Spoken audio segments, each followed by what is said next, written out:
जय श्री राम दोस्तों, आज के वीडियो के अंदर आप लोगों को बताया जाएगा कि किस प्रकार श्री राम और सीता के विवाह पूर्व राजा दशरथ और राजा जनक ने अपने अपने वंश के बारे में बताया और अपने अपने कुल के बारे में संपूर्ण जानकारी प्रदान की। तो दोस्तों, ऐसा वीडियो आप लोगों को बहुत ही कम देखने को मिलेगा, तो पूरा वीडियो जरूर ध्यान से देखें। इस वीडियो से आप लोगों को अनेक प्रकार की जानकारी देखने को मिलेगी जो कि अपने सनातन धर्म के लिए बहुत ही ज्यादा महत्वपूर्ण है।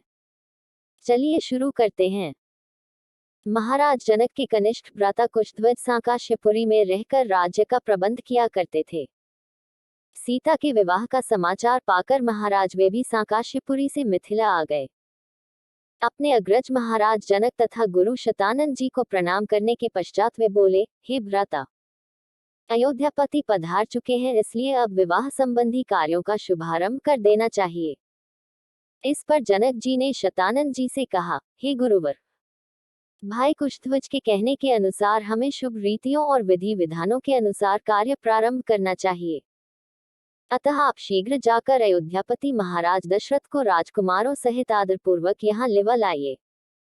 शतानंद जी जनवासे में महाराज दशरथ के पास पहुंचे और उनसे आदरपूर्वक बोले, महाराजाधिराज, मिथिला नरेश महाराज जनक अपने कनिष्ठ भ्राता कुशध्वज, परिजनों एवं समस्त मंत्रियों के साथ आपके दर्शनों के लिए उत्सुक हैं और अपने दरबार में आपकी प्रतीक्षा कर रहे हैं। इसलिए आप अपने मंत्रियों सहित पधार कर उन्हें कृतार्थ कीजिए। राजा जनक का संदेश पाकर राजा दशरथ गुरु वशिष्ठ, मंत्रियों एवं राजकुमारों के साथ वहां पहुंचे जहां राजा जनक उनकी प्रतीक्षा कर रहे थे। मिथिलापति ने खड़े होकर उन सबका स्वागत किया और उन्हें बैठने के लिए यथोचित स्थान प्रदान किया।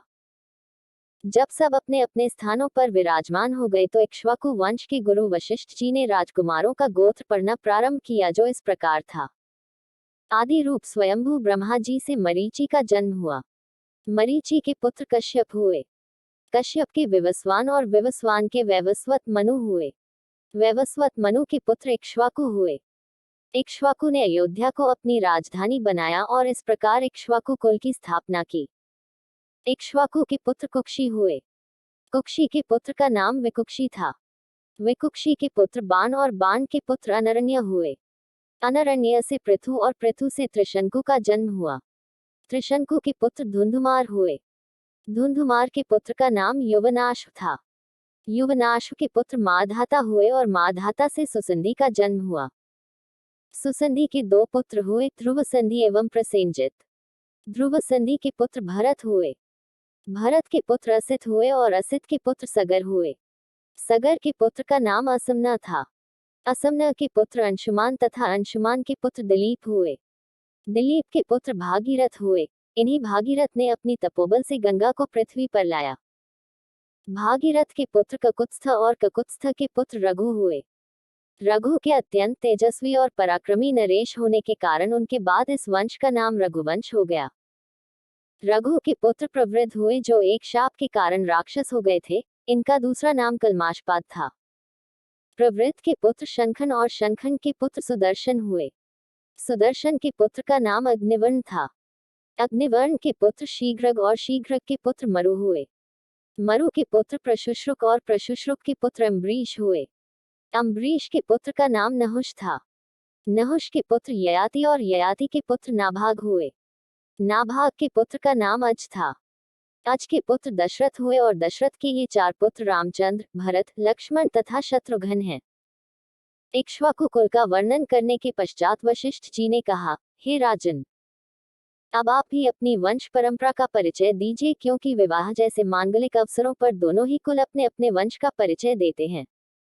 महाराज जनक बोले, महर्षि, आपने सर्वथा उचित बात कही है। अब मैं भी अपने कुल का परिचय देता हूँ।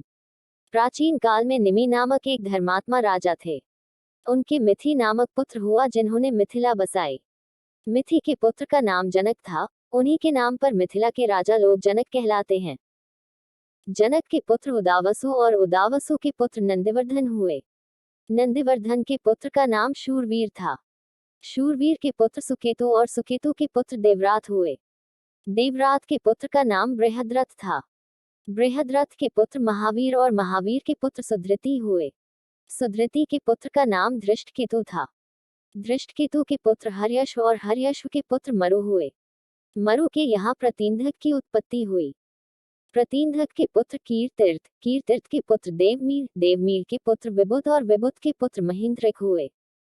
महींद्रक के पुत्र का नाम कीरतीर्थ था। कीरतीर्थ के पुत्र महारोमा, महारोमा के पुत्र स्वर्णरोमा और स्वर्णरोमा के पुत्र ऋस्वरोमा हुए। ऋस्वरोमा के 2 पुत्र हुए। उनमें से बड़ा मैं हूँ और मुझसे छोटा कुशध्वज है। हम दोनों भाई इसी प्रदेश में रहकर राजकाज संभालते थे। कुछ काल पहले सांकाश्य के पराक्रमी राजा सुधन्वा ने मिथिला पर आक्रमण कर दिया। वह चाहता था कि मैं सीता का विवाह उसके साथ कर दूं। मैंने उसकी मांग पूरी नहीं की, इसलिए उसके साथ मेरा युद्ध हुआ जिसमें सुधन्वा मेरे हाथ से मारा गया।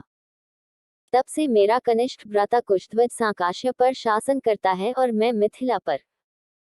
मैं अपनी बड़ी पुत्री सीता का विवाह राजकुमार रामचंद्र के साथ और छोटी पुत्री उर्मिला का विवाह उनके कनिष्ठ भ्राता लक्ष्मण के साथ करना चाहता हूँ। मैं 3 बार इस बात को दोहराकर अपनी दोनों कन्याएं आपको वधुओं के रूप में समर्पित करता हूँ। फिर वे राजा दशरथ से कहने लगे, हे नृपश्रेष्ठ, अब आप इनसे गोदान कराकर नांदीमुख श्राद्ध का कार्य संपन्न कीजिए। इसके पश्चात लोक प्रचलित पद्धति के अनुसार विवाह का कार्य आरंभ कीजिए। यह अवसर सर्वथा उपयुक्त एवं कल्याणकारी है। आज मघा नक्षत्र है। आज से तीसरे दिन फाल्गुनी नक्षत्र होगा। इससे अधिक उपयुक्त समय विवाह के लिए दूसरा नहीं हो सकता। आप इन दोनों भाइयों के अभ्युदय के लिए गौ, भूमि, स्वर्ण, तिल आदि का दान कराइए। राजा जनक के कथन समाप्त होने पर महामुनि विश्वामित्र बोले, हे राजन, आप और राजा दशरथ दोनों के ही कुल पूर्णतया धर्मप्राण, कीर्तियुक्त एवं समान हैं। अतः इन दोनों कुलों में विवाह संबंध सर्वथा उपयुक्त है। सीता और उर्मिला भी राम और लक्ष्मण के सर्वथा उपयुक्त हैं। आपके कनिष्ठ भ्राता कुशध्वज भी आपकी ही भांति धर्मप्रायण एवं प्रतिभा संपन्न है। इनकी भी 2 रूपवती, सुंदर एवं विवाह योग्य कन्याएं हैं। हे नरश्रेष्ठ, मैं चाहता हूँ उनका भी विवाह महाराज दशरथ के 2 योग्य और पराक्रमी पुत्रों, भरत और शत्रुघ्न के साथ हो जाए। विश्वामित्र की बात सुनकर जनक बोले, हे मुनिव, आपके इस आदेश को स्वीकारते हुए मैं अपने कुल को धन्य समझता हूँ। आप भरत और शत्रुघ्न को आज्ञा दीजिए कि वे कुशध्वज की दोनों कन्याओं, मांडवी एवं श्रुतकीर्ति को अपनी अपनी पत्नी के रूप में स्वीकार करें। इसके बाद मिथिला नरेश से अनुमति लेकर राजा दशरथ वशिष्ठ जी और विश्वामित्र जी के साजनवासे में लौट गए। दूसरे दिन चारों राजकुमारों ने याचकों को 1-1 लाख स्वर्ण मंडित सींगों वाली गौएं दान दी और भी बहुत सारा धन, आभूषण, रत्न आदि ब्राह्मणों को दान दिए। तो दोस्तों, जैसे कि आप लोगों को बताया गया कि किस प्रकार से राजा जनक ने श्री राम और माता सीता के विवाह से पहले कितनी अच्छी और सुंदर प्रकार की तैयारियां की गई, तो दोस्तों ऐसे ही अपने सनातन धर्म के बारे में पूरी जानकारी प्राप्त करने के लिए हमारे चैनल को सब्सक्राइब करना ना भूलें। तो दोस्तों मिलते हैं नए वीडियो के साथ।